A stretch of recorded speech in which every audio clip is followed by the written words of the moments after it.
नमस्कार।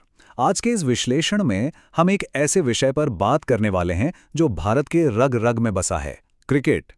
लेकिन आज हम सिर्फ खेल के मैदान या स्कोरबोर्ड की बात नहीं करेंगे। हम बात करेंगे एक मल्टी बिलियन डॉलर इकोनॉमी की। कैसे एक साधारण सा राष्ट्रीय खेल एक इतनी बड़ी आर्थिक मशीन एक विशाल डिजिटल और कल्चरल ताकत में तब्दील हो गया। चलिए इस क्रिकेट इकोनॉमी के इंजन को थोड़ा गहराई से समझते हैं। सीधे एक आंकड़े से शुरुआत करते हैं, 13.4 मिलियन डॉलर्स। जरा इस नंबर पर गौर करें।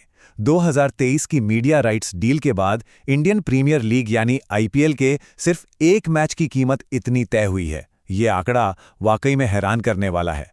कुछ ही घंटों के एक गेम की इतनी भारी कीमत साफ तौर पर दिखाती है कि इस खेल का बिजनेस मॉडल कितना विशाल हो चुका है। ये महज कुछ चौके छक्कों का खेल नहीं रहा, ये एक बहुत बड़े वित्तीय साम्राज्य की नींव है। अब अगर इस भारी भरकम डोमेस्टिक मीडिया वैल्यूएशन को ग्लोबल स्तर पर रखें तो 6.2 बिलियन डॉलर्स के साथ आईपीएल अब दुनिया की दूसरी सबसे मूल्यवान स्पोर्ट्स मीडिया प्रॉपर्टी बन चुका है। जी हां, ये अब सिर्फ अमेरिका की नेशनल फुटबॉल लीग यानी एनएफएल से पीछे है।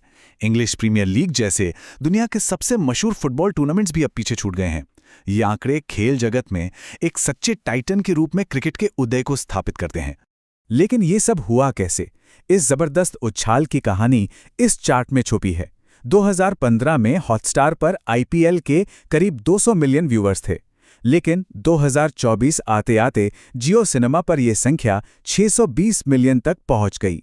एक दशक से भी कम समय में इतना बड़ा जंप, ये सीधे तौर पर मोबाइल पर कंटेंट देखने की आदतों में आए बदलाव का नतीजा है। स्ट्रीमिंग कल्चर ने इस खेल को ड्राइंग रूम की टीवी स्क्रीन से निकालकर सीधे हर किसी की जेब में पहुंचा दिया है।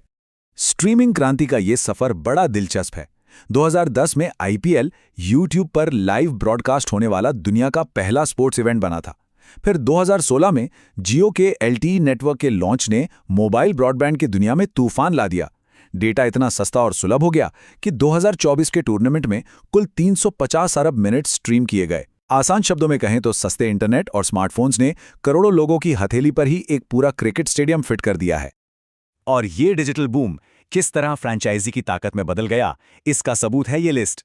दुनिया भर में सोशल मीडिया पर सबसे ज्यादा फॉलो किए जाने वाले टॉप 5 क्रिकेट क्लब्स, और ये पांचों स्पॉट्स आईपीएल टीमों के पास हैं।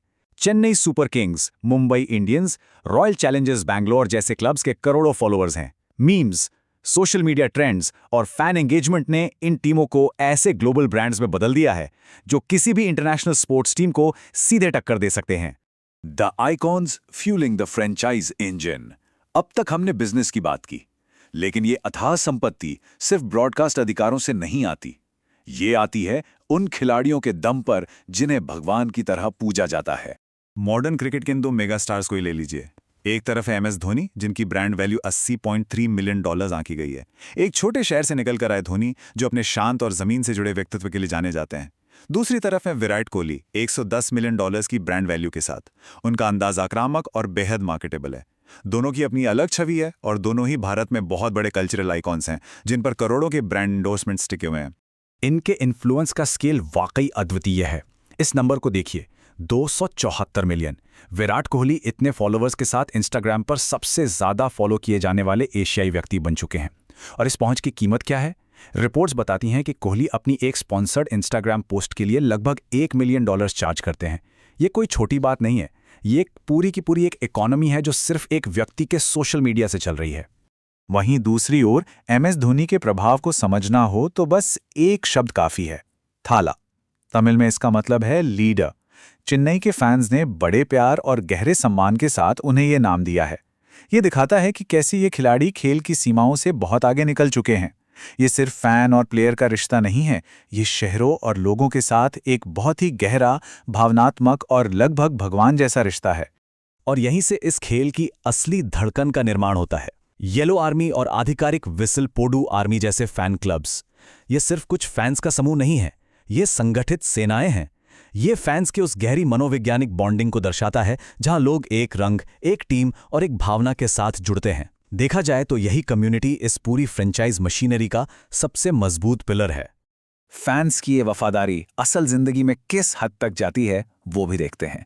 अपनी पसंदीदा टीम के लिए 1000 किलोमीटर से ज्यादा की दूरी तय करने के लिए स्पेशल चार्टर ट्रेन बुक करना, स्टेडियम्स को लाल रंग के समंदर में बदल देना, या फिर सिर्फ खिलाड़ियों के प्रैक्टिस सेशंस देखने के लिए ही स्टेडियम को खचाखच भर देना।